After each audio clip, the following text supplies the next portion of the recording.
Hola, ¿qué tal amigos televidentes? Bienvenidos a un programa más de Desafío Agropecuario. Los invitamos para que nos acompañen en esta media hora de programa y hablemos un poco sobre la aplicabilidad de la endoscopia, una ayuda diagnóstica que está revolucionando la medicina veterinaria actualmente. ¿Qué es la endoscopia? ¿Cómo se hace y por qué se hace? No se despeguen de Desafío Agropecuario, que en esta emisión hablaremos al respecto. Recuerden, amigos televidentes, que nos pueden escribir al correo electrónico desafioagropecuario@vivoraltv.net y que si tienen alguna duda o alguna inquietud pueden comunicarse a la línea telefónica 543-2525, extensión 106 o 107. Esperamos pues que este programa se logre a todos ustedes y sean todos cordialmente bienvenidos. ¿Pero qué es la endoscopia? Los invitamos para que nos acompañen viendo el siguiente VTR que hemos preparado para todos ustedes, hablando un poquito de historia sobre esta ayuda diagnóstica tan importante que durante mucho tiempo atrás se ha venido utilizando en medicina humana, pero que actualmente viene incursionando en el oriente antioqueño, específicamente en medicina veterinaria. ¿Por qué esto es Desafío Agropecuario en Vivoral Televisión? Para vernos. El endoscopio, un instrumento que nos permite mirar dentro del cuerpo, ya se utilizaba en la Grecia y Roma antigua. Fue Philippe Bonsain quien en 1805 intentó por primera vez observar el cuerpo humano vivo directamente a través de un tubo que él creó. El francés Antoine-Jean Dexormeaux desarrolló un instrumento especialmente diseñado para examinar el tracto urinario y la vejiga. Lo llamó endoscopio. Fue la primera vez que se utilizó este término en la historia. En 1868, luego de realizar una serie de pruebas, el doctor Adolf Kussmaul de Alemania logró observar al interior del estómago de un cuerpo humano vivo por primera vez. La prueba fue realizada en un tragasables que era capaz de tragar un tubo de metal largo y recto, de 47 centímetros de longitud y 13 milímetros de diámetro.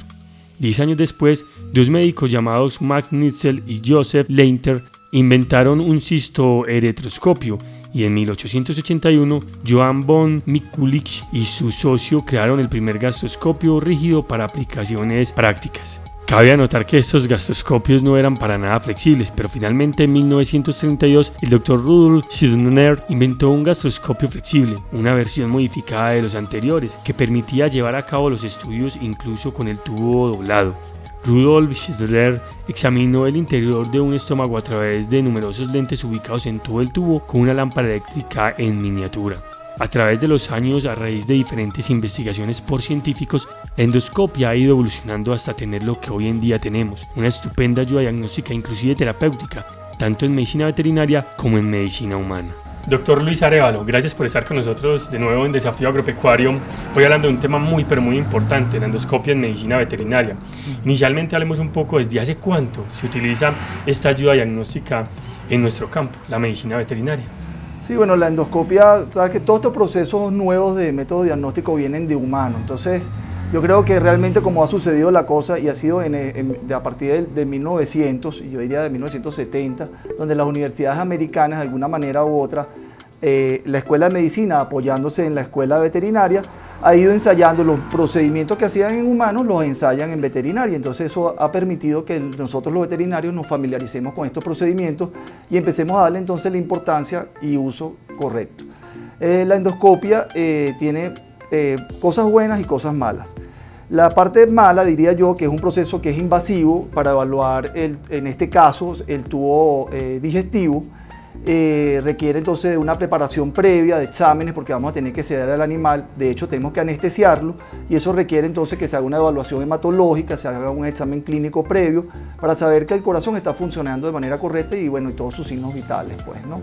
Pero entonces, ¿cuándo utilizamos la endoscopia como ayuda diagnóstica específicamente en medicina veterinaria? A continuación les explicamos este y otros aspectos importantes a contemplar ante la aplicabilidad de esta ayuda diagnóstica que es tan importante actualmente en esta linda profesión. ¿Por qué esto es Desafío Agropecuario en Vivoral Televisión? Para vernos. Podría ser que de repente estemos sospechando de un cuerpo extraño o que estemos sospechando de un proceso tumoral o de un proceso inflamatorio, sea por virus o por bacteria. Entonces, de acuerdo a esto, tomamos una decisión si vamos a apoyarnos, por ejemplo, en otro medio diagnóstico como la ecografía o en otro medio diagnóstico como la radiología. Cuando estamos hablando de cuerpo extraño, entonces empezamos a veces con la parte de radiología y todo esto es para justificar este procedimiento de la endoscopia, ya que es un procedimiento costoso y bueno, y requiere pues entonces de dormir al paciente y genera un riesgo. Entonces, una vez justificado, si por ejemplo es cuerpo extraño, hacemos la radiología, vemos dónde está, y hay que hacer radiología justo en el momento que se va a hacer, porque por ejemplo un perro que se traga una aguja y uno hace una placa hace 2 días, por ejemplo, si vuelves a tomar una placa hoy, es posible que consigas que haya migrado a asa intestinal o posiblemente haberla perforado y salir de esto. Sí, me ha tocado en casos, por ejemplo, de un gato que se tragó una aguja y la vimos a nivel de esófago en la primera radiología, después la vimos en una vista ventrodorsal, vimos que había entrado al a la cavidad torácica, había atravesado el esófago.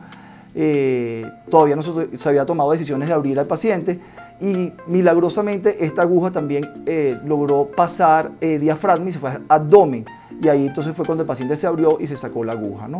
Entonces no es una receta mágica, hay que hacer seguimiento y por esto lo costoso. Interesante el tema, amigos televidentes, cómo todas estas ayudas diagnósticas ampliamente utilizadas en medicina humana se vienen implementando en medicina veterinaria con el objetivo particular de resarcir alguna afección patológica, ¿cierto? Los invitamos entonces para que conozcamos un poco sobre el siguiente caso clínico, una paciente que tiene una alteración digestiva, y en este caso particular sí hace supremamente importante la aplicabilidad de la endoscopia. ¿Por qué esto es Desafío Agropecuario en Vibral Televisión? Para vernos. En este caso, este paciente, que es un paciente que a los 7 meses tuvo una enfermedad gastrointestinal, no sabemos si fue viral o bacteriana, requirió de 15 días de tratamiento para administración de drogas intravenosas y seguimiento médico. Ahora, durante toda su vida, la verdad que tiene 2 años, ha seguido con problemas gastrointestinales y el médico que lo refiere sugiere entonces descartar que tengamos un problema en el estómago. Entonces tomamos la decisión de hacer la endoscopia. Previo entonces decidimos hacer una ecografía, porque ya que con la endoscopia no logramos ver todo el tubo digestivo, entonces con la ecografía sí vimos que había un proceso inflamatorio importante a nivel del estómago y sin embargo este no continuaba a nivel de duodeno, o sea, asa intestinal delgada, pues intestino delgado, ni tampoco el colon, que sería el intestino grueso, cosa que era muy buena. Tampoco vimos que había inflamación de los ganglios. Y entonces todo esto nos refiere que el problema es a nivel estomacal. Entonces entramos con el endoscopio, evaluamos esófago, vimos que no había proceso inflamatorio producto del reflujo, cosa que me pareció muy buena. Y también evaluamos entonces el estómago y hicimos toma de biopsia, que nos permite tomar decisiones desde el punto de vista del resultado patológico. Porque aun cuando entramos con el endoscopio y vemos entonces esta mucosa, eso no significa que se puede volver una apreciación subjetiva, porque también depende de la experiencia de cada persona. Si te acercas mucho a la mucosa se ve muy roja y tú puedes hacer que pareciera que estuviera inflamada y no lo está. Entonces, para tener una certeza de lo que estamos hablando, necesitamos un resultado de patología. O sea, se tomaron 3 biopsias, es bastante conservador porque en Estados Unidos puedes en este procedimiento levantar hasta 14 biopsias, pero como no había signos importantes ni de masa ni de úlcera, entonces tomamos solamente 3, ¿no? Es posible que nos estemos enfrentando a un agente que se llama Helicobacter pylori, que sucede tanto en perros como en humanos. Procesos inflamatorios crónicos podrían degenerar en procesos tumorales. De hecho, en un momento dado, en ciertos países donde yo llevé estadísticas, se hablaba de que la principal causa de cáncer de estómago era el Helicobacter pylori, pero es una sumatoria de cosas, pues una sumatoria más bien de estilos de vida, de pacientes, cómo comen los pacientes, si están comiendo alimento concentrado o están comiendo otras cosas, y si pues, el paciente es un paciente estable, es un paciente muy nervioso, todas esas cosas influyen. Pues. Entonces uno lo que hace con toda esta información es tomar una decisión médica de cómo vamos a seguir adelante. Podemos decir que la endoscopia es un complemento de otras ayudas diagnósticas para precisar una posible patología. Doctor, hablando un poquito también de historia, ¿hace cuánto incursionó esta ayuda diagnóstica en nuestro país Colombia y sobre todo en la región del Oriente Antioqueño? A sabiendas de que hace un par de años no se contaba y de que de cierta medida es una ayuda diagnóstica, valga la redundancia, que a uno como clínico lo acerca mucho más a un posible diagnóstico. Sí, bueno, yo tuve la oportunidad hace muchos años de estar en contacto con un profesor de la Universidad CES, que él sí ha estado incursionando eso, estamos hablando posiblemente de 10 años. Sin embargo, el servicio está en Medellín. Yo tuve la oportunidad con él de trabajar dando unas charlas en algún momento en Venezuela, porque yo hacía la endoscopia y la ecografía en Venezuela, y hace 7 años que estoy aquí, pues nos tocó ir otra vez adquiriendo equipo, porque finalmente todos estos equipos son muy costosos, y recientemente tenemos 4 meses con el equipo aquí ya trabajando. Entonces sí, junto con la radiografía, junto con la ecografía, la endoscopia pues se vuelve una herramienta muy poderosa para tomar decisiones que permitan de alguna manera también recuperarse el paciente mucho más rápido. Bien, amigos televidentes, ahí tenemos entonces un breve resumen de la historia acerca de la endoscopia a nivel mundial, por así decirlo, y en la región del Oriente Antioqueño y en nuestro país Colombia, y de la importancia de la misma. Doctor, ¿qué tal entonces si entramos a conocer la historia clínica de este paciente, una Cocker Spaniel que, como usted muy bien lo refería, sufrió hace un par de meses atrás de gastroenteritis? Vamos a ver entonces qué pasa con este elemento, ¿le parece? Sí, perfecto, quedamos así. La endoscopia es una técnica diagnóstica y a veces terapéutica que consiste en introducir una cámara de video a través de un orificio natural del animal. Vemos directamente lo que pasa en la zona y también podemos coger muestras para su posterior estudio. Para su realización utilizamos un artículo llamado endoscopio. Hay dos tipos de endoscopios, el endoscopio flexible y el rígido.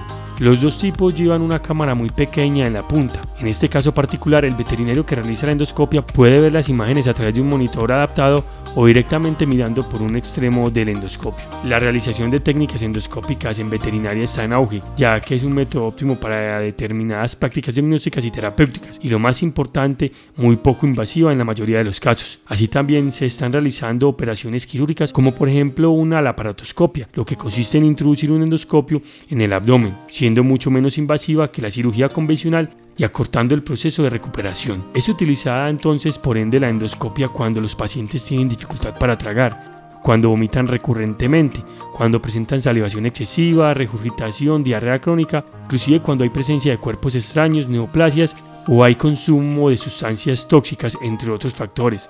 También a su vez se utiliza la endoscopia cuando los pacientes presentan alteraciones en el tracto genitourinario e inclusive en el sistema respiratorio. Vamos a hacer la parte de la ecografía, que es un método no invasivo para poder evaluar los órganos internos. Tomamos todos los datos del paciente, los anotamos en el equipo, guardamos esta primera imagen y procedemos entonces a mojar el paciente con alcohol para facilitar el contacto con el transductor. Utilizamos gel y comenzamos de atrás hacia adelante. Esto que estamos viendo aquí en la pantalla es la vejiga urinaria de ella. Está pequeña, se ve que la vació antes de llegar.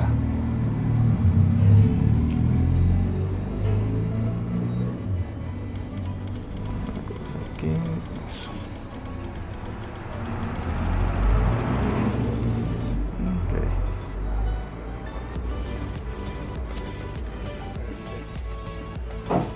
El colon lo tiene lleno de heces blandas. Esto que estamos viendo aquí es el colon lleno de heces blandas.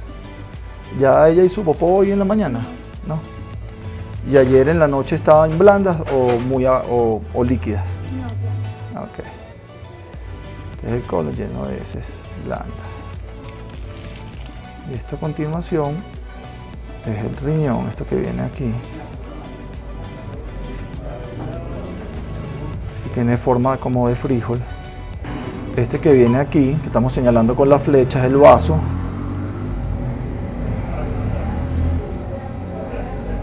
Y este que se está viendo aquí es el estómago vacío con las paredes engrosadas. Pero ya ahora hacemos imágenes propias de él. Vamos a ir saliendo de los órganos anexos. El vaso se ve bien. Aquí está el estómago, lleno de reflujo. Esta primera medición de pared del estómago, 0,27. Esta no pareciera tan engrosada, sin embargo, mira cómo se ven las paredes engrosadas y llenas de reflujo. Los vómitos no han tenido sangre. No. Okay. Estamos viendo el peristaltismo del estómago. Se abre, se cierra y tratando de mover el reflujo que tiene dentro del estómago, ese contenido. Ya tiene 12 horas de ayuno para poder hacer la endoscopia. ¿Ya tomó agua ahorita en la mañana? No. Okay. Okay. Vamos a empezar a ver entonces el hígado.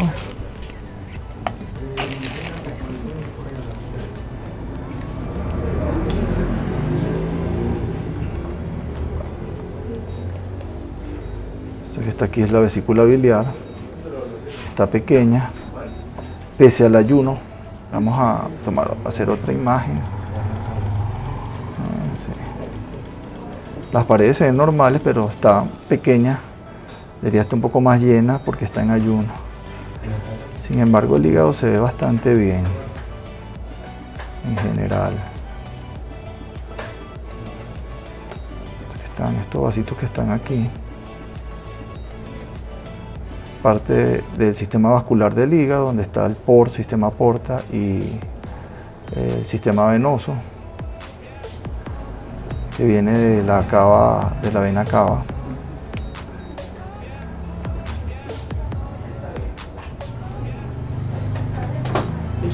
Esto se ve relativamente bien.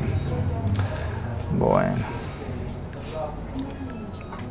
tomamos varias imágenes del hígado y ahora vamos a ver riñón derecho. Eso.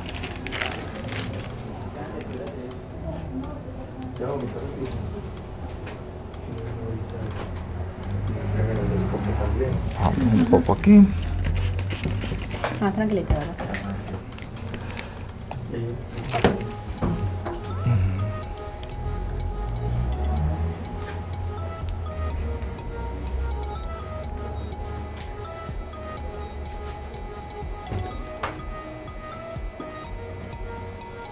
¿Por qué le vamos a hacer la endoscopia? ¿Qué ha pasado con ella? Listo, cuando Juanita tenía 7 meses le dio una gastroenteritis.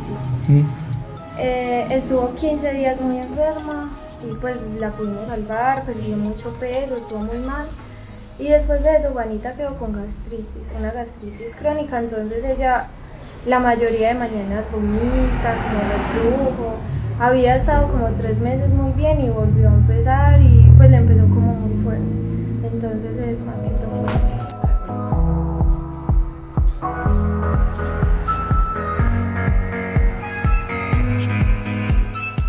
Sí.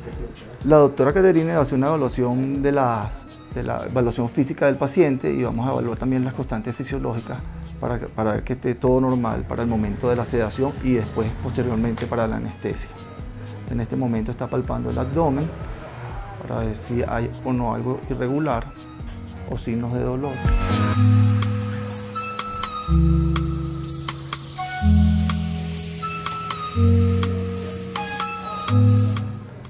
Ahora va a auscultar al paciente para ver cómo está la frecuencia respiratoria y cómo está la frecuencia cardíaca.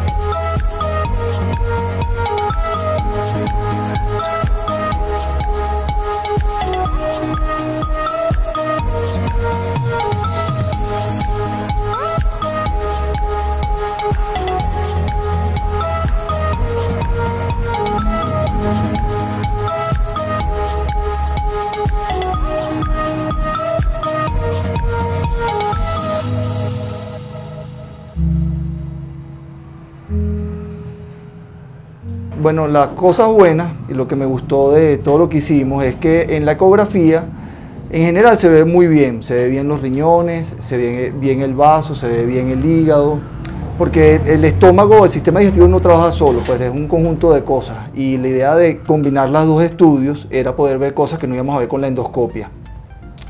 Entonces pareciera a través de la ecografía que solo lo que estaba implicado era el estómago. El duodeno y el resto de las asas intestinales, el intestino delgado y el intestino grueso se veía bastante bien. No vi ganglios inflamados, que estuviera hablando que tuviéramos un proceso inflamatorio o un proceso autoinmune que estuviera ocurriendo.